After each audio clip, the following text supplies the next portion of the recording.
Not many cars over the last 15 years have been as lovable as the Kia Soul. Maybe it's not quite in Volkswagen Beetle or Mini Cooper territory, but it's close, and it happens to be pretty practical too, which isn't something you could say about either of those cars. When it comes to the Soul EV, not much of that practicality is sacrificed to make way for its electrical components. That's the good news. The bad news? Range isn't quite where it needs to be in a modern EV these days, but it happens to have a couple characteristics in its favor that I happen to think matter more.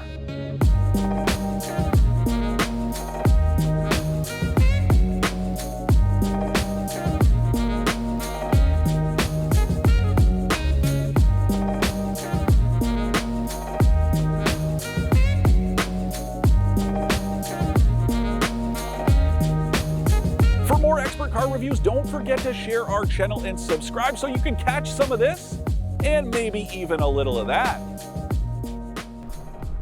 Look, the Soul has been a box on wheels since it came out about 14 years ago, and not much has changed even with this all-electric version. Tons of space inside. It's very tall and upright. As you can see, I have all kinds of room up here. Lots of headroom even with this sunroof, and the same goes with the back seat. Now, the battery pack, it is under the passenger cell, which is pretty typical of electric vehicles. It does cut into rear seat space just a little bit, but we're talking millimeters here.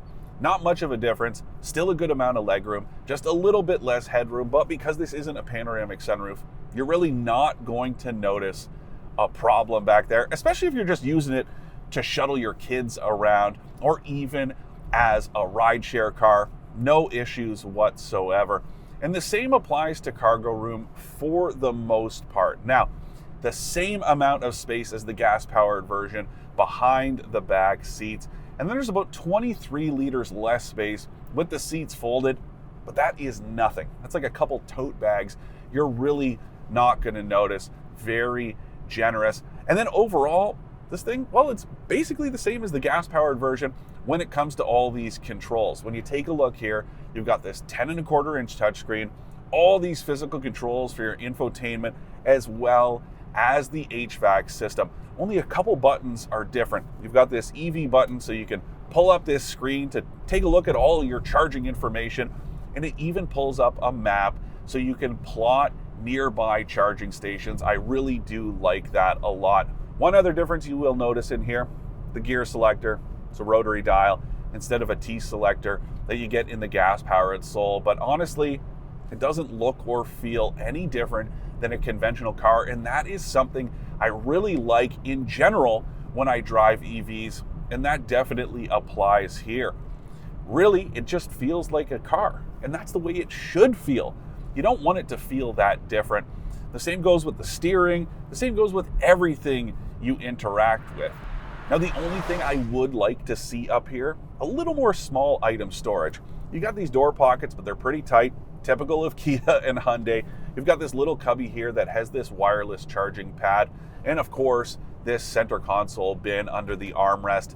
But there's not much, and really with this rotary dial, there's no more shift linkage underneath. Would have been a great opportunity to put more than just these little cubbies on the side of the console here. A nice pass-through would have been cool, but otherwise, again, very nice and easy to interact with. Great outward visibility too, a byproduct of that tall and upright shape. It's kind of like a Subaru Forester. Really tall windows, great outward views. That applies both front and back. Great view out the back as well. Really like to see that. That is a model of safety that you really can't put a value on. Now, getting back to this touchscreen, 10.25-inch unit, standard Apple CarPlay and Android Auto connections, but they are wired. Kia and Hyundai can't quite figure out the wireless setup with these widescreen displays, so you do have to plug your phone in, and that kind of makes this wireless charge pad redundant. But anyways, it is nice to have those connections. And you guys know, if you've watched my reviews, because you subscribe to the AutoTrader YouTube channel, that I love Google Maps. But I gotta say, I do like the fact that this has standard navigation built in, because you can plot EV charging stations along your route or pull up nearby ones. You don't have to actually go in and search.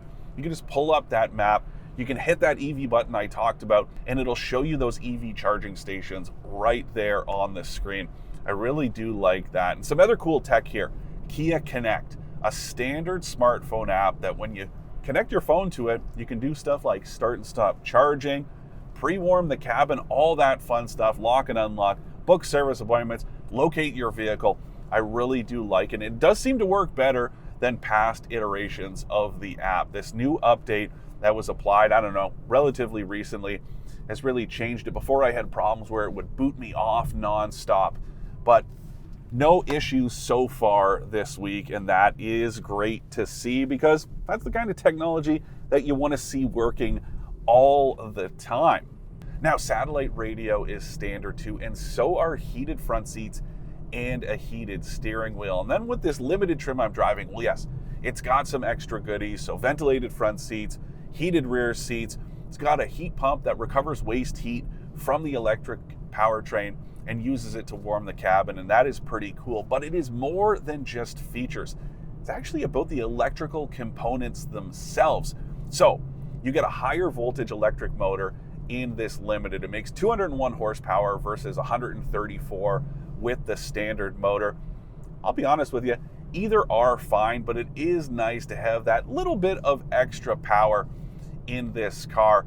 Regardless, they both make the same amount of torque. But again, another difference, the battery sizes. The standard one, 39.2 kilowatt hours. This one, 64 kilowatt hours.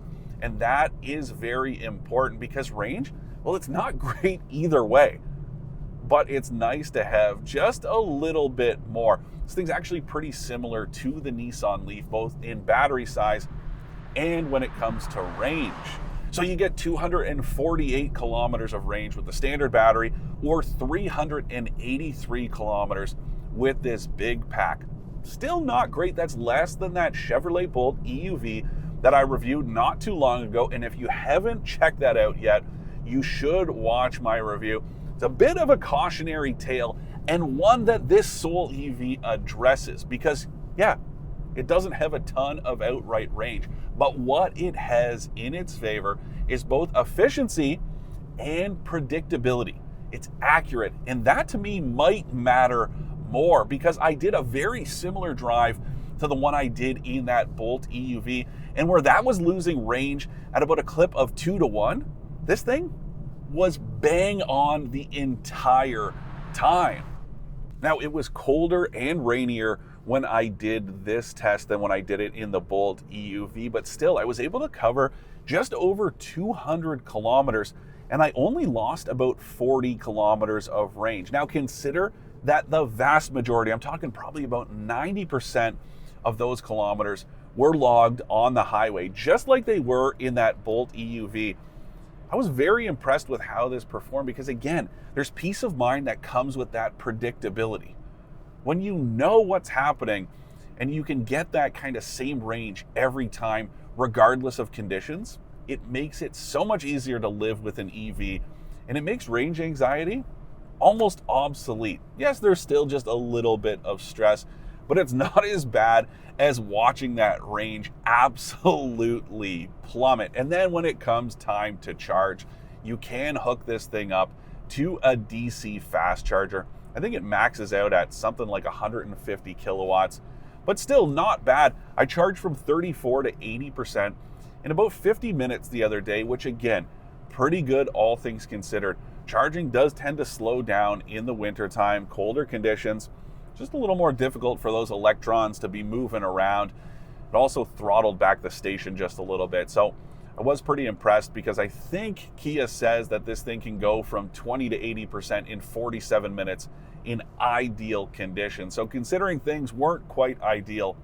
that 50 minutes I did it in isn't too bad.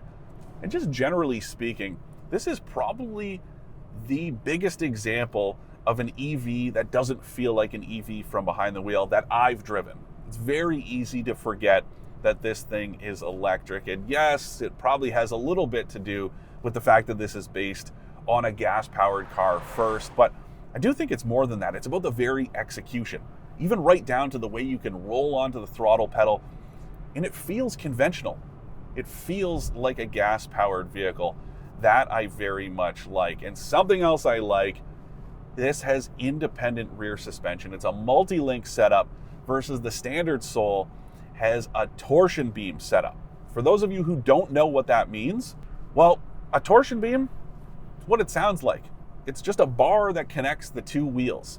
So there are coil springs on each side of it, but that means that bumps on the left side of the car are going to reverberate through the right side of the car. You're really going to feel them. Mazda has tried to fool us all and tell us that there's no difference, but trust me, there is, and you will notice when you're driving. This is just that much smoother because it can isolate road imperfections, gives it that much more controllability. You can really feel it out here on a road like this one. A little bit windy, kind of pockmarked, not the smoothest, but this thing does a nice job of rolling over just about everything without an issue. If I had one complaint about the Soul EV, it'd be there's no proper one pedal drive mode. Yes, there is regenerative braking, so it'll use the electric motors to recoup kinetic energy that you would lose anyways when you're slowing down and put it into the battery pack. There are 3 stages. That's really cool. So you can up the aggression if you want, but there's no iPedal setting, as Kia and Hyundai like to call it, that can allow you to bring this thing to a stop just by releasing the pedal. You can do it by pulling on this left paddle on the steering wheel, but shouldn't take that kind of involvement. To me, one pedal driving should be one pedal driving. You can use the throttle pedal, never have to touch those mechanical brakes. Not the case here. And then another issue I have, this thing is a little bit on the expensive side, especially when you take a look at the competitive landscape. So the base version starts at about 45 grand before tax, which is more than a Chevy Bolt that has more range. That is a bit of a problem. And then this limited version I'm driving, well, it's 54 grand before tax. That is not cheap. It's a lot of money considering the limited range that you're getting. Maybe that's why it's called the limited. No, that can't be right. But anyways, I really do have a bit of a problem with pricing. Now, you can get federal incentives up to 5 grand if you buy this thing or lease it for 4 years. And then a bunch of provinces and territories have even more incentives that will help to whittle that price down. But that really is my biggest issue, just how much this costs. But I do have to say that this has been a pleasant surprise. Not that I had low expectations, but I wasn't expecting much. It's been a long time since I've driven one of these, but it just reminded me that it's a very good car. I would definitely put it on my shopping list if I were in the market for an electric vehicle. Just be mindful of the range and the price. To recap, I like how practical the Kia Soul EV is, the way it's easy to forget you're driving an electric car, and how little it seems to be affected by conditions. I don't like that its range is relatively limited, that it's a little expensive, or that it lacks proper one-pedal driving. The Soul EV might lack outright range, but it makes up for it with efficiency and accuracy, 2 factors that might matter more in a runabout like this one. Now add in a familiar driving feel and tons of usable space inside, and those shortcomings seem even more minor in the grand scheme of all the good this Soul delivers.